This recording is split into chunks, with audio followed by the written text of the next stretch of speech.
Many people ask me what GIS stands for.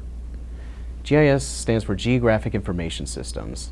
It is the backbone, or one of the backbones, to a city. It is all about computer-based mapping.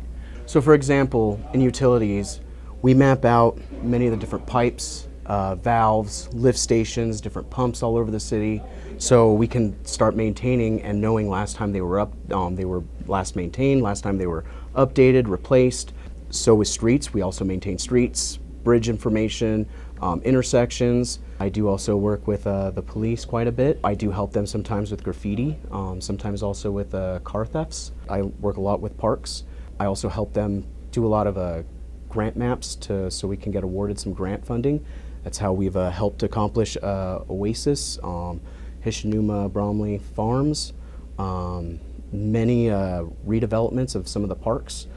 GIS does create efficiency because with it all being maintained through a single database, city staff can actually interact with this data through our database and can actually map things out themselves to help them with their day-to-day jobs.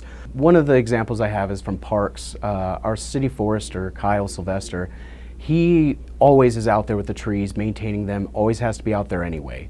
So we gave him a GPS unit to start mapping them out, and we now can get hazard ratings on how dangerous some of the trees are based on some of the issues they may have when it comes to disease or broken branches, and we can do an estimate from year to year now on which ones need to be maintained first. So then Kyle does that report, and then he now knows which ones to go to first. So it's kind of sped up that process quite a bit. Instead of him just going around randomly around the city trying to find out which trees are broken and which needs to be maintained. Now we kind of have a numerical recording of when things need to be replaced. We also are going to be doing the same thing with streets. We are going to start having a condition rating on our streets, and so we'll start to be able to get even more efficient on when roads need to be replaced and be able to really fine-tune in when we need a budget for that. GIS provides a lot of services for the city and helps maintain our existing services and utilities within the city. And it'll also help us to expand in the future and also help us be able to do accurate budgeting for the future based on real numbers and real information. Later on this year, we will start having public-facing interactive web maps. So that is going to be coming to the city of Brighton soon.